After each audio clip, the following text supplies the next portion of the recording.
कि जो भी महिला हैं 18 साल के ऊपर की जो भी महिला हैं, तमाम महिला को 2500 रुपया एक उनको सम्मान राशि मिलना चाहिए। महिला को सम्मान राशि मिलेगा तो महिला कोई शराब नहीं पी जाएगी।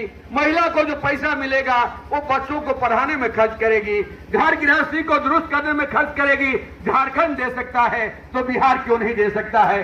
हमारे समाज के जो बुजुर्ग लोग हैं, बूढ़े हैं, बूढ़ियां हैं, विकलांग हैं, विधवा हैं, उन महिलाओं को हम लोगों ने बड़ी लड़ाई लड़ी। विधानसभा के भीतर में भी और बाहर में भी हम लोगों ने कहा था कि कम से कम 3000 रुपया दीजिए। 3000 रुपया बूढ़े बुजुर्ग को यदि मिल जाएगा, उसको हाथ नहीं पसारना पड़ेगा अपने पुतों के पास में, हाथ नहीं पसारना पड़ेगा बेटा के पास में। वो चाय कम से कम पिएगा, जरूरत का दवा वो कम से कम लेगा। और बड़ी दवाओं बनाने के बाद तो नीतीश जी ने चलिए 400 से 1100 हुआ। ये लाल झंडा आंदोलन की जीत है, ये महागठबंधन के आंदोलन की जीत है। सभी बुजुर्ग को, सभी महिला को 1100 रुपया हर महीना मिलेगा। अभी लेकिन हमारी ये लड़ाई जारी है, हम इस लड़ाई को आगे बढ़ा रहे हैं। हम तो कह रहे हैं कि बिहार का आंकड़ा आया है, नीतीश जी और मोदी जी कह रहे हैं बड़ी बड़ी बात है, लेकिन बिहार में सैकड़ा में 64 परिवार ऐसा है जिस परिवार के पास में पक्का मकान नहीं है। वो झुग्गी में रहता है, वो खपरेल मिट्टी के मकान में रहता है, वो एस्बेस्टस के मकान में रहता है। आज तक उसको घर नहीं मिला है। उन गरीबों को घर मिलना चाहिए। जो लोग जहां गरीब बसा हुआ है उन परिवारों को बास्केट पर्चा मिलना चाहिए। इससे बिहार का विकास होगा। अरे बिहार का विकास होगा, गरीब का विकास होगा, तब बिहार का विकास होगा। हमारे समाज में ये आपके जाले के इलाके में, बेनीपट्टी के इलाके में, संपूर्ण मिथिलांचल में कोई परिवार नहीं है जिस परिवार का धिया पुता बाल बच्चा बाहर नहीं कमाता है। बाहर यदि नहीं कमाएगा तो मिथिलांचल भूखे मर जाएगा। कैसा विकास हुआ है?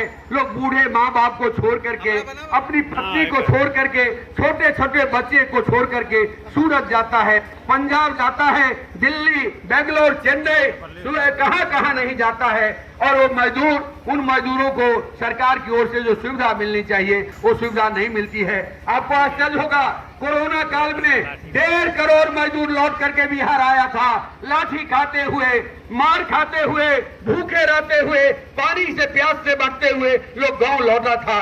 1.5 करोड़ गरीब।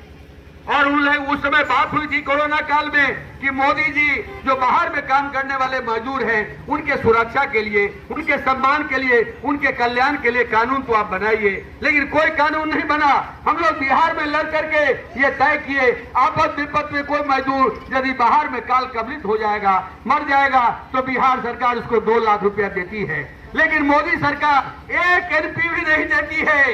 ये मोदी सरकार अंबानी अडानी की सरकार है, दलित विरोधी सरकार है, गरीब विरोधी सरकार है, अकलियत विरोधी सरकार है, मजदूर विरोधी सरकार है। इस सरकार के खिलाफ संपूर्ण समाज को एक होना पड़ेगा। संपूर्ण समाज को एक होकर के इस लड़ाई को आगे बढ़ाना पड़ेगा। हम अंतिम बात जो कहना चाहेंगे, आज पूरी दुनिया में जंग छिड़ी हुई है। ईरान पर अमेरिका ने हमला कर दिया है। आप पूरी दुनिया के लोग जानते हैं, इस दुनिया में सबसे बड़ा जंगखोर यदि है तो अमेरिका है। सबसे बड़ा जंगखोर यदि है तो इजराइल है। इजराइल ने गाजा को तबाह कर दिया है, फिलिस्तीन को तबाह कर दिया है। इजराइल नाम का कोई देश नहीं था।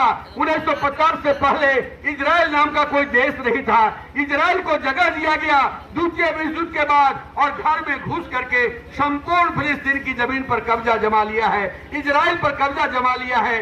आज पूरी दुनिया में मुझे खुशी की बात है, अरब की दुनिया एक हो रही है, पूरी दुनिया एक हो रही है। और अमेरिका में लाखों लाख लोग ट्रंप के खिलाफ आवाज उठा रहे हैं। इजराइल में नेतन्याहू के खिलाफ लोग आवाज उठा रहे हैं। और मुझे पूरी उम्मीद है कि ईरान ने जो अमेरिका से प्रतिरोध करना शुरू किया है, इंशाअल्लाह ईरान जीतेगा, फिलिस्तीन के लोग जीतेगा और अमेरिका की हार होगी।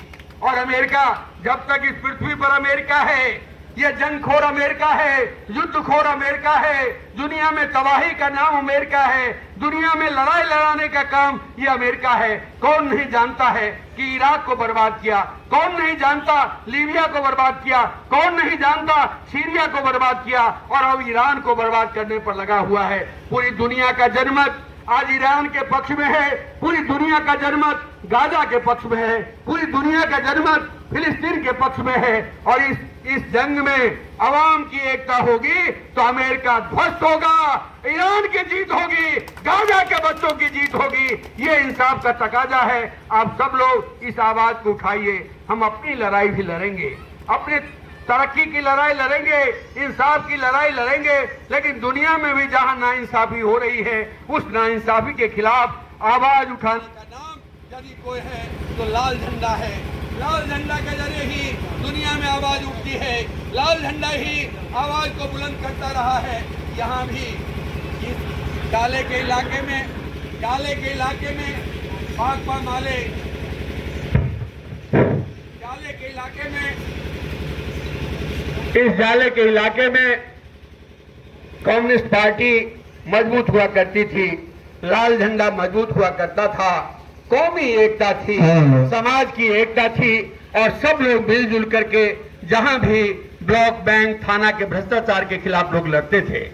ये जब से भाजपा आई है, जब से आरएसएस के लोग आए हैं, हमारे समाज को बांटने में लगे हैं और समाज में वैमनस्यता पैदा करके, सामाजिक विभाजन पैदा करके, नफरत का दीवार खड़ा करके हमारे इस इलाके के जनता की कौमी एकता को ये तोड़ रहे हैं।